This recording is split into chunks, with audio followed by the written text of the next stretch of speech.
Man, there's nothing better in the wintertime when it's cold than like a rich, smoky Islay Scotch or a dark malty beer. And while I can't make Islay Scotch, I can make a dark beer. And I've been on a bit of a lager kick lately. And I keep seeing on like Reddit and YouTube, people posting about Schwarzbiers that they've made.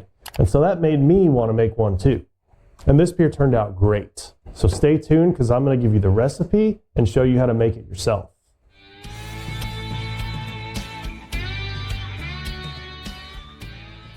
So a Schwarzbier, if you don't know, is a black German lager. The word Schwarzbier literally means black lager in German. But it's not just any black lager.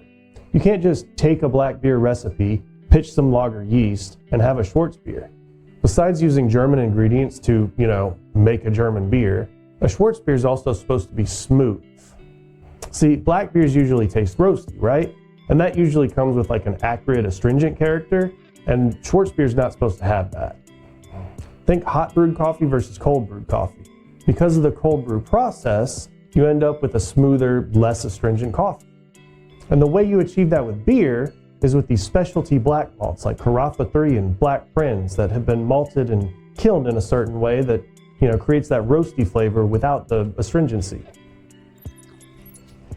All right, I'm going to show the recipe on screen right now so you can screenshot it if you want to follow along. But I'm also going to post the recipe over on the website, ultimatehomebrewersguide.com, so you can use that as a reference as well. Link in the description below. But before we get into the process and how to actually make this beer, there's a couple of things with the recipe we need to talk about first.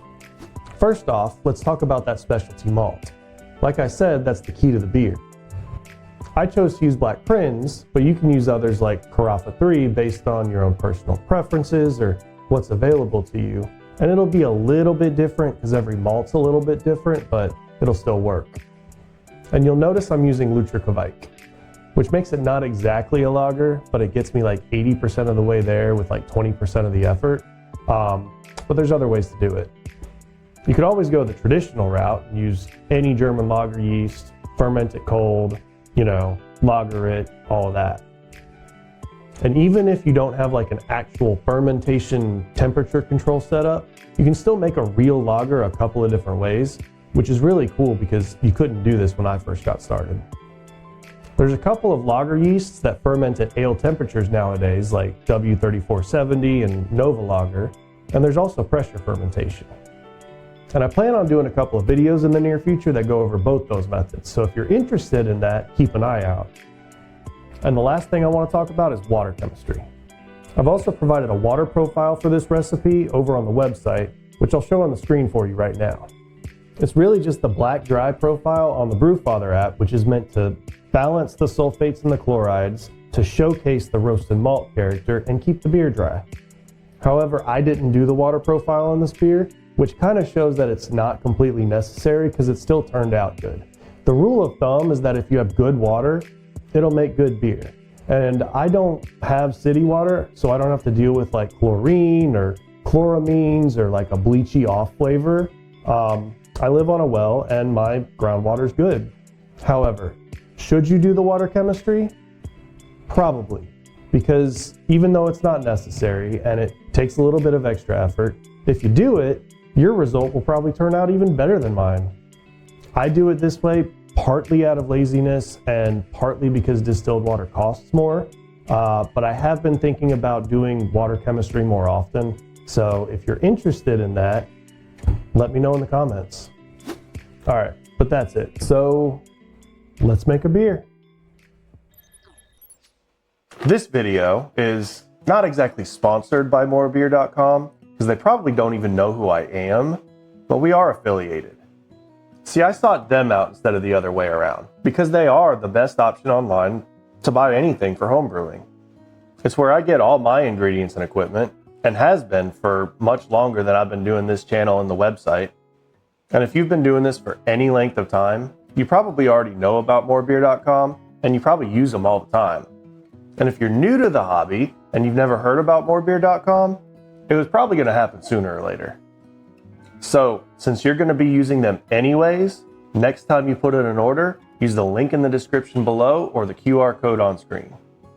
Doing so costs absolutely nothing for you. It just helps me out as a fledgling content creator. So I want to thank you in advance for doing that. Now let's get back to the video. Since this is an all grain recipe, we'll start with the mash.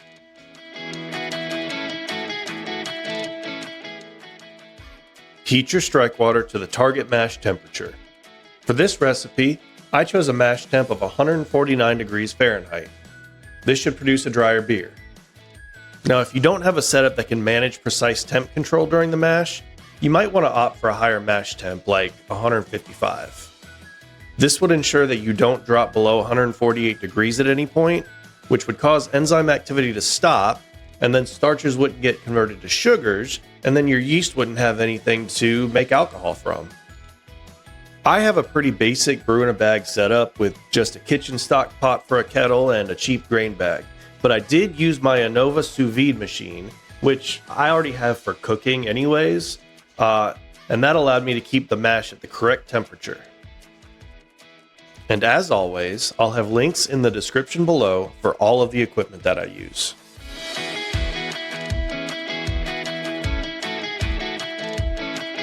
Once your water comes up to the target temperature, it's time to add the grain. You can just add all the grain at once. Do note, however, that you'll want to overshoot your mash temperature slightly, as it will come back down when the grain is added to the water.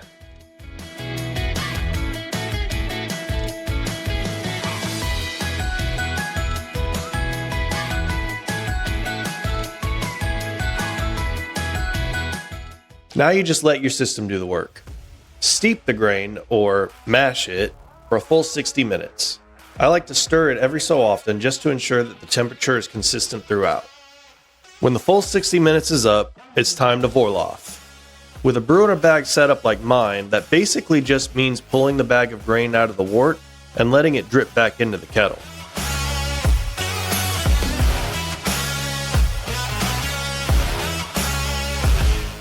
And this might be a bit controversial, but I do like to try and squeeze as much wort from the grain as I possibly can, and then I just simply let it drip from a wire rack for a few minutes.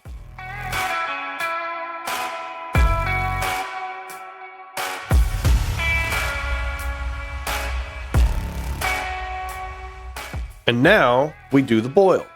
This recipe calls for a 60-minute boil with a 60-minute bittering hop of Saaz, and a 20-minute flavoring hop of Saaz. So I crank my kitchen stove as high as it would go and let the wort come to a boil. Once it's at an aggressive rolling boil, add your bittering hop addition and start the timer.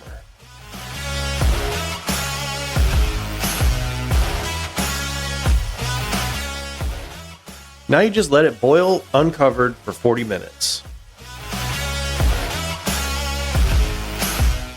And then with 20 minutes left in the boil, you add your flavoring hop addition. Let it boil for 20 more minutes after that, and then you can kill the heat. With the boil done, we need to chill the wort. We need to bring the temperature all the way down from boiling into a safe range for the yeast. If you have a proper wort chiller like a immersion chiller or something like that, obviously that's ideal and you should use that. If you're like me and you don't, you still have a few options. An ice bath is a cheap, simple way of bringing the temperature down quickly, although it does take some work. For this batch though, I was kind of lazy and I took the easy way out. I just popped the kettle into my keezer with my kegs. This method's a lot slower and it takes a lot longer to cool the wort down, but while it's chilling, I don't have to mess with it at all. It's also less ideal because the hops continue to isomerize while it's hot, but since this isn't a hop-forward beer, I figured it won't affect the outcome too much. Once the wort comes down to a safe temperature, you can pitch your yeast. If you're using Lutra Kveik like me, it doesn't really have to come down very far. I waited until it was in the 90s and then I was ready.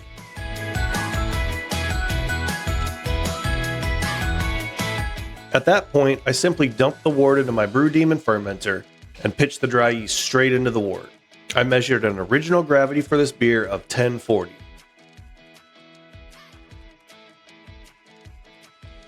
And now, you just let it ferment.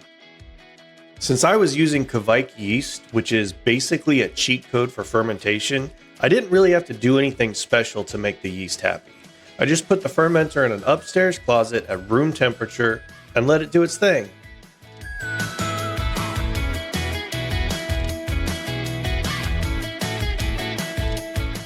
Lutrikavike yeast works very fast, and based on visible indicators like bubbling and foaming, I think it was done around 2 days later. But I've learned you can't really go wrong with patience. So I gave it a full 2 weeks for the yeast to clean up and settle out of solution before measuring and kegging the batch. And the final gravity of this beer read 1008, which is extremely dry, much drier than I was expecting. But I'm very happy with this because I generally prefer drier beers. And after just a couple of weeks of carbonating in the keg, the beer was ready to drink.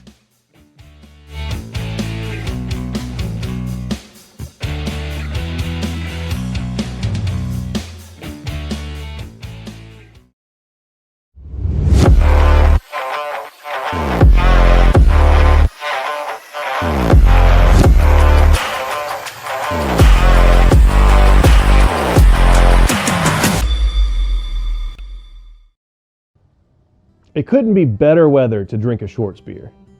And it's kind of crazy how this all happened. This is that weekend that winter storm is rolling through the south, and we're getting snow here in South Carolina for the first time in years. It was actually snowing right up until I started recording, and it stopped right as I'm trying to show it off.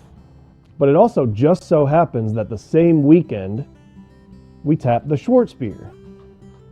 Now I kegged this last week, so it's had a week to carbonate and get ready, and now it's time to drink it.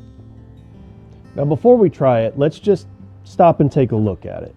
I don't put a lot of stock in the way a beer looks typically. I'm a lot more interested in how it tastes, but some styles and recipes really do look nice, and Schwarzbier is one of those styles. And this one does look good. It's beautifully just dark and pitch black, but at the same time, and this probably won't show up in the camera at all, but it's not opaque, it's not milky. It's clear and translucent, and you can kind of see through it, which is good. I actually do care about clearness, especially in something like this, because it means all the sediment and everything has settled out and the beer will taste better. Also, I know this isn't really a lager thing, but I do kind of in my head attribute clearness to being a lager thing. So the fact that this is a lager and it's also kind of clear makes me happy. Anyways, here's what you're really here for. Let's go ahead and try this out and see what it actually tastes like. Okay, so first off, I am not a sommelier, I am not a beer judge, I have no aspiration to be any of those things, so I'm not going to give you fancy, extravagant flavor notes. I'm going to do my best to just kind of generally describe the experience of drinking this beer and how good it is. And in summary, it's very good. Now this might just be the perfection that is the winter weather coming together with the perfect beer for the occasion and the climate and the time of year, but it's probably one of the best beers that I've made in a while. And it's probably one of the best beers that I've drank in a while too. It's rich and chocolatey, but not like a sweet chocolatey. It's actually a very dry beer, which I actually like in most beers. It's also very coffee-like, so I would probably describe it as like the chocolatiness you get in like a coffee that has chocolatey notes, rather than like a full-on chocolatey flavor. It's also got a little bit of what I can only describe as just barley, like that just barley flavor, which works really well in it. It's not roasty, which was kind of the point. That's why we use those specialty malts to make it dark and black and give it that black flavor without it being roasty, like a dry Irish stout or something. However, it does have a hint of something that could almost be like roasty, which may actually be more of like a spiciness. So it might actually be from the hops instead of the roasted malt. On that note, it's not very hoppy, which is actually good for this beer, You want a little bit of that spiciness and that bitterness to back up the barley flavor, but it's not meant to be a hoppy beer, so it's good that it isn't. It's actually probably a very, very well balanced beer. And it is like a lager.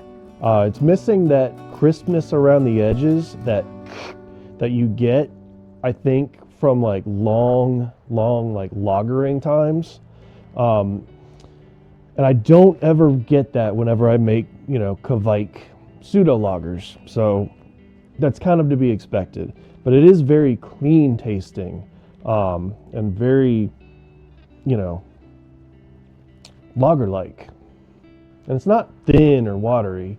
It's got some body and it's got plenty of flavor. So all in all, great beer. In fact, I might kick this keg this weekend with, you know, all the snow and everything.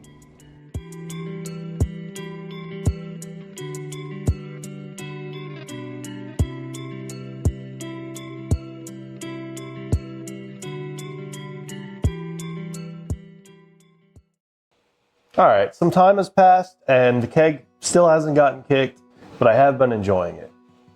I hope if you followed along and you made this beer yourself, that it turned out just as good for you as it did for me. I'm curious, how did it turn out? Was it good? Would you do anything different? Let me know in the comments below.